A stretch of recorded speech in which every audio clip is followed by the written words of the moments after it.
Ostison sat atop a supply crate near the campfire, sharpening a dagger more out of habit than necessity. His body, thin, wiry, and wrapped in layers of dark, travel-worn robes, sat with 150 soldiers. The illusionist had long grown accustomed to experiencing the world from afar. But tonight, he had chosen to stand among flesh and blood rather than mist and shadow. He had to see this with his own eyes. The camp of Castle Thorn's men was tense, but ready. 150 soldiers, hardened by years of skirmishes, waited for the man they had been told would lead them. They murmured in small clusters, casting glances toward the entrance, where rumors of a bastard protecting the queen was expected. Some doubted, some hoped. None knew what to expect. Then, through the muddy path leading into camp, a rider appeared.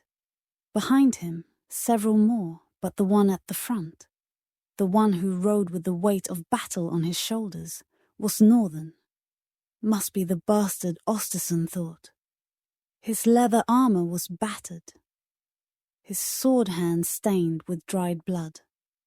He rode without ceremony, guiding his horse through the wary stares of the men. The bastard arrived at the war camp of 150 men rallying under the banners of Castle Thorn. These were battle-worn veterans and loyalists who had sworn to protect the queen and the princess.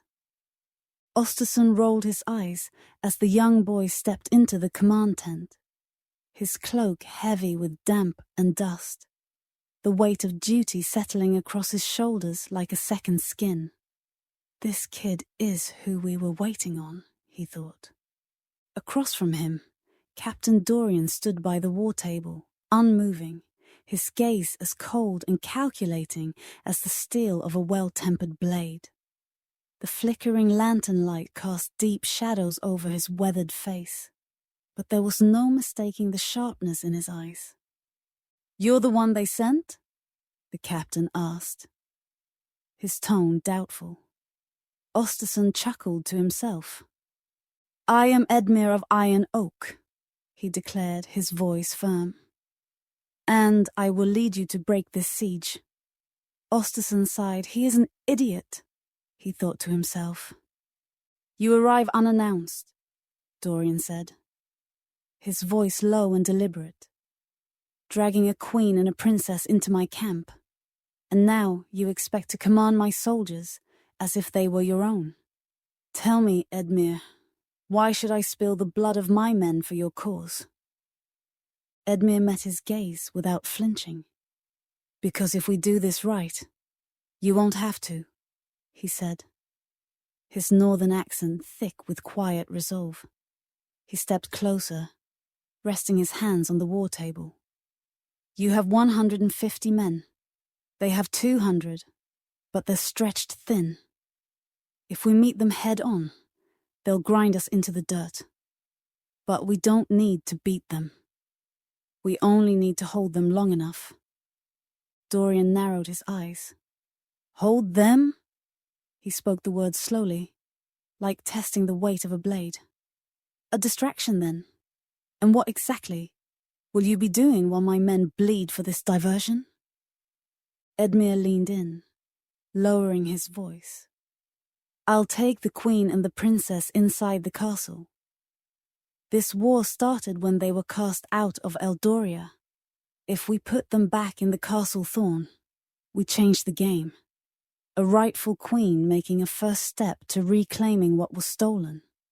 Your fight buys us the time we need. Once they're inside, you pull back before their reinforcements arrive." Dorian exhaled sharply through his nose, something between a scoff and consideration. "You mean to slip past their walls, their guards, their commanders, risking everything on one throw of the dice?"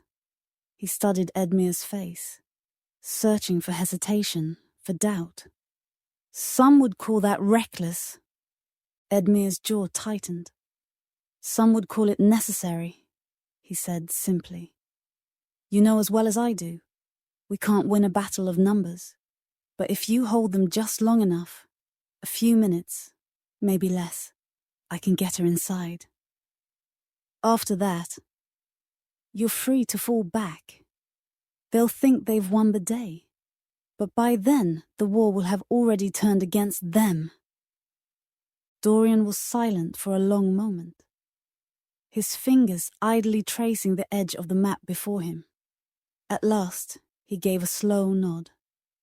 A battle not to win, but to endure. Keep their eyes on the fight, while the real war moves in the dark. His lips curled in the faintest hint of approval. A clever plan, if you live to see it through. Edmere allowed himself a small, grim smile. Then let's make sure I do. Dorian turned on his heel, stepping out into the cold where his officers stood waiting.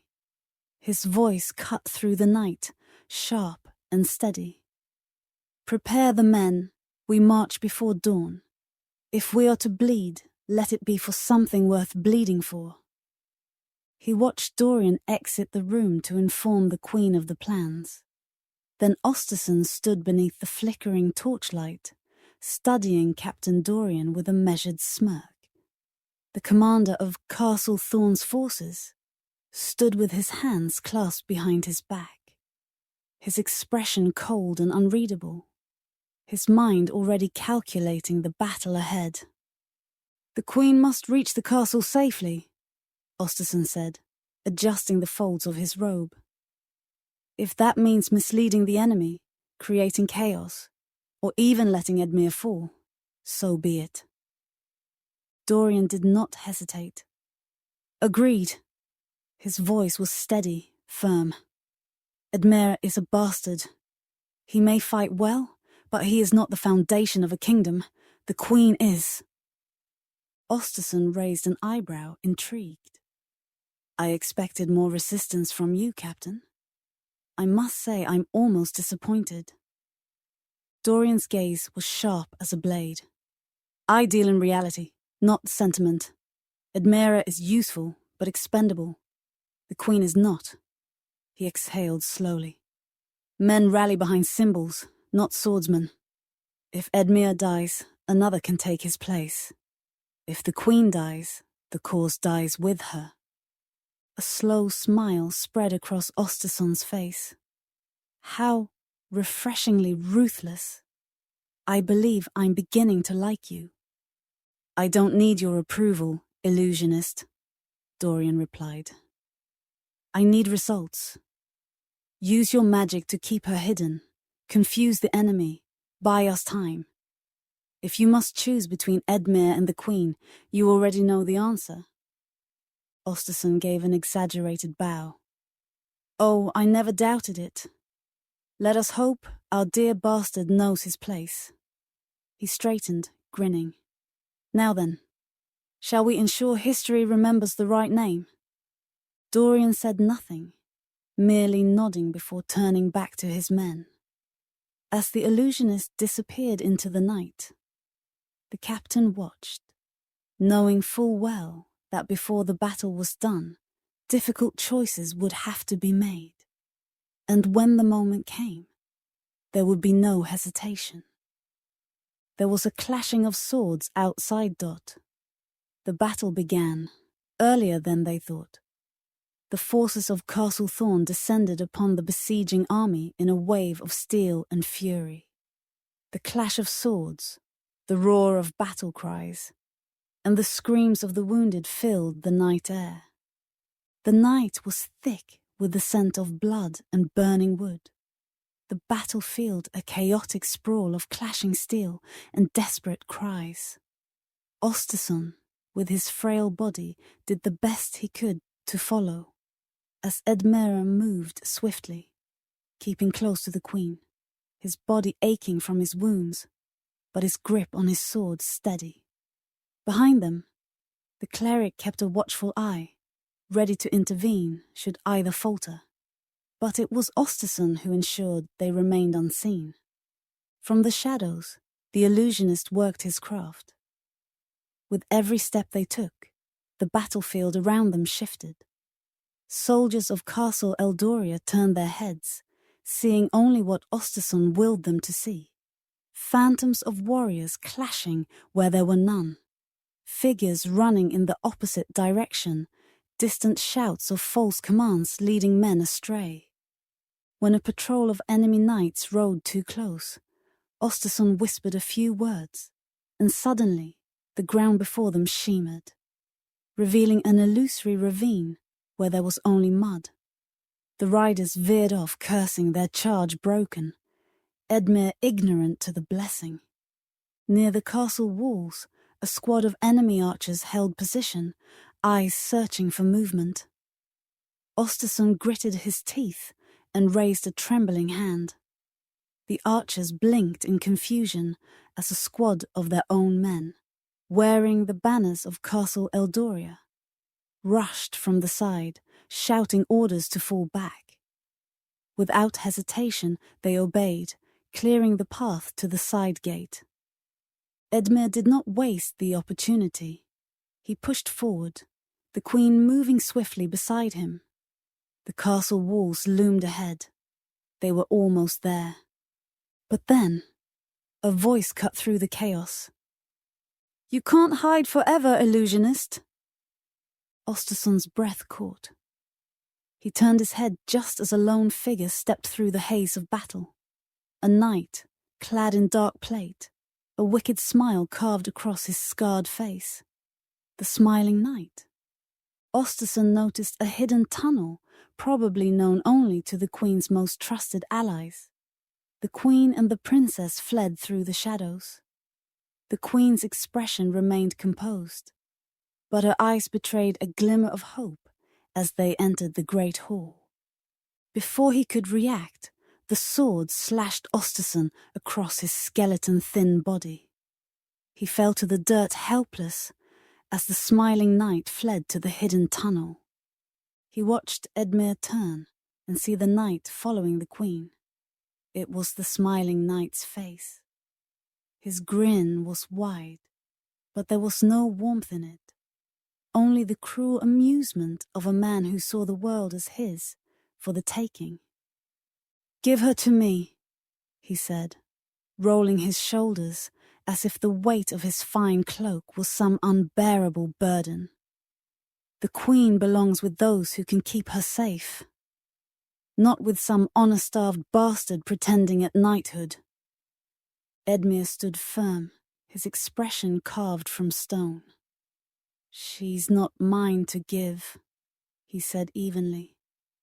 "And she'll never be yours." The smiling knight let out a breathy laugh, tilting his head. "Oh? And who says?" He leaned forward, voice dropping to something just above a whisper. You're not her sworn sword.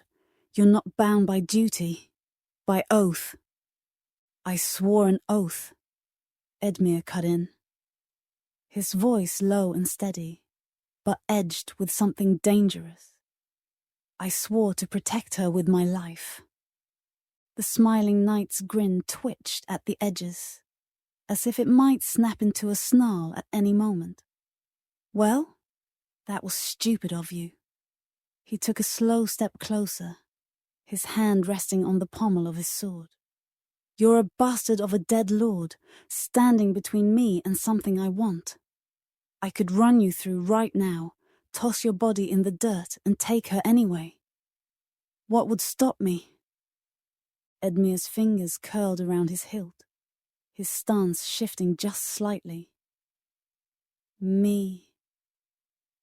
For a moment, the smiling knight said nothing, and then he laughed. A sharp, delighted sound, like a child watching an insect squirm beneath his boot. "Gods, you are amusing." His grin sharpened. "Fine, let's see what that oath of yours is worth." The moment the fight began, Ostison knew Edmere was at a disadvantage. His leather armor, though flexible, was no match for the smiling knight's chainmail. Every strike he landed felt dulled, deflected by the metal links. while the knight's blade could bite into him with a single mistake. The smiling knight moved like a serpent, light on his feet, circling Edmere with measured steps. His grin never faded, even as he flicked out a testing strike. Quick, precise, meant to taunt rather than kill. Edmere barely dodged, twisting away before countering with a sharp downward slash aimed at the knight's shoulder. Clang! The blade glanced off the chainmail, cutting nothing but air. The smiling knight chuckled. "Oh, that won't do," he mocked. Then, with startling speed, he lunged. Edmere barely got his sword up in time, blocking the thrust, but the smiling knight twisted his wrist and slammed an armored elbow into Edmere's ribs. The impact sent him stumbling back, breath hitching, pain flaring in his side. "Leather won't stop steel," the smiling knight sneered. "You should have worn something proper." Edmere didn't answer.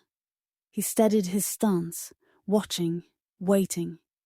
The smiling knight was fast, but reckless, too eager to toy with his prey. That was his weakness.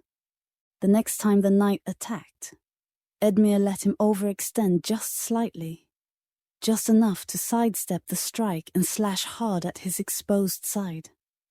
His blade found a weak point, cutting through the chainmail. Not deep, but enough to make the smiling knight hiss and stagger. The grin wavered, just for a moment. "That," Edmere said, breathing hard, "won't stop steel either." The smiling knight's expression darkened. Then with a snarl he charged. Edmere barely had time to react. The knight's blade cut through the air, slicing across his chest. His leather armor took the brunt of it, but not enough. The edge bit into flesh, sending a sharp pain tearing through him. Blood spread warm beneath the leather, but he didn't fall. They both stepped back, gasping for breath, their bodies slick with sweat and blood. From the edge of the battlefield, a voice barked out. "Edmere, hold still!" Beat the cleric was already moving. His hands glowed with golden light as he pressed them against Edmere's wound. Heat pulsed through his chest, the flesh knitting itself together, the pain receding. Strength surged back into his limbs. The smiling knight spat blood into the dirt, eyes narrowing. "Cheating," he muttered. Then, without another word, he turned and ran. But Edmere was faster. With renewed energy, he surged forward, his boots pounding against the dirt. The smiling knight was almost to the tree line when Edmere swung, his blade carving into the knight's unprotected back, slicing through the chainmail at an angle. The smiling knight let out a ragged gasp, stumbling forward before collapsing to one knee. He coughed, blood flecking his lips, and turned his head just enough to glare at Edmere. "You bastard," he wheezed, but the usual grin was gone. Edmere stood over him, sword still dripping. "Run again," he said coldly, "and next time, I won't stop at your back." The smiling knight let out a breathy, painful chuckle before slumping forward into the dirt. Whether he was unconscious or simply too weak to move, Edmere didn't care. He turned away as Beat caught up to him, muttering curses under his breath. "You're lucky I was here," the cleric grumbled. "That was too close." Edmere wiped his blade clean. "Not close enough," he murmured. Ostison watched the enemy army, seeing their fallen commander retreat, some men stopping briefly to carry the smiling knight away. He followed Edmere, barely standing, who entered Castle Thorn. The queen wardrobes muddy and wet awaited him, standing tall amidst the bloodied soldiers. As Edmere knelt before her, exhausted but victorious, she smiled. The queen stood before Edmere, her gaze unwavering as she regarded the man who had just saved her and her daughter from certain doom. Despite the victory, Edmere swayed slightly. His hand pressed against the deep wound in his side. Blood stained his armor, but he remained standing, meeting the queen's eyes with quiet resolve. "You have done a great service to my family, Edmere," she said, her voice steady but laced with something softer. "Gratitude, perhaps. Without you, my daughter and I would be in chains. Or worse."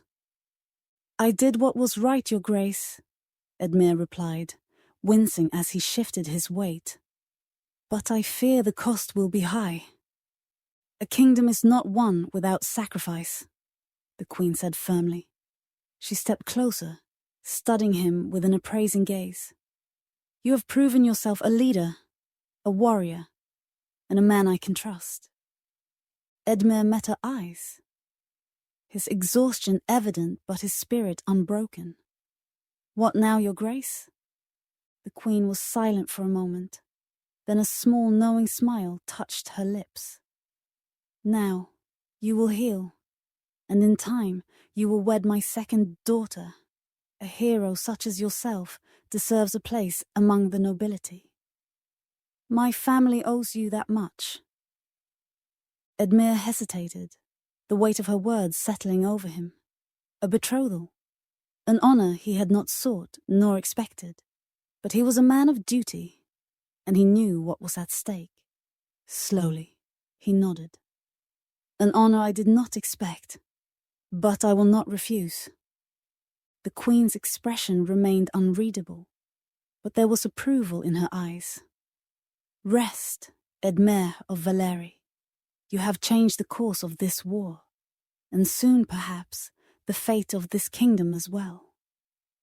Ostison stood atop the ramparts of Castle Thorn, his robes heavy with the scent of smoke and blood. The battlefield below was a smouldering ruin of broken banners and retreating soldiers. The banners of Castle Eldoria, once held high with the arrogance of a greater force, were now trampled in the mud. Against all odds, the bastard had won. Edmere had survived. Ostison exhaled sharply, pressing a trembling hand against the railing. He had not expected this. Not truly. The battle was meant to be a desperate attempt, a delaying action at best. Edmere was supposed to die fighting, another lost name in the annals of forgotten bastards. But instead, he had led men to victory, bested the smiling knight in combat, and secured the queen's safety within the castle walls. A part of him, the calculating part, resented it. It defied logic. Edmere had no great name to uphold, no divine right to wield a sword. He was just a bastard with nothing to lose. Yet somehow he had fought like a man with everything to gain. Ostison's fingers twitched as he pulled his cloak tighter around himself, a sharp pain flaring in his side. His body was failing him. He had always been weak, his strength never in steel, but in the mind. But gods, he wished he had the endurance of a man like Edmere. The thought burned more than the ache in his lungs. If only he had his own cleric, someone to mend his wounds, to heal the damage time and struggle had done to him. Instead, he had only himself, the son of a blacksmith, a man who was never meant for war, using illusions and tricks to survive in a world of warriors. And yet, watching Edmere stand before the queen, bloodied but unbowed, something stirred in Ostison that he had not felt in years. Inspiration. Perhaps the bastard was worth something after all.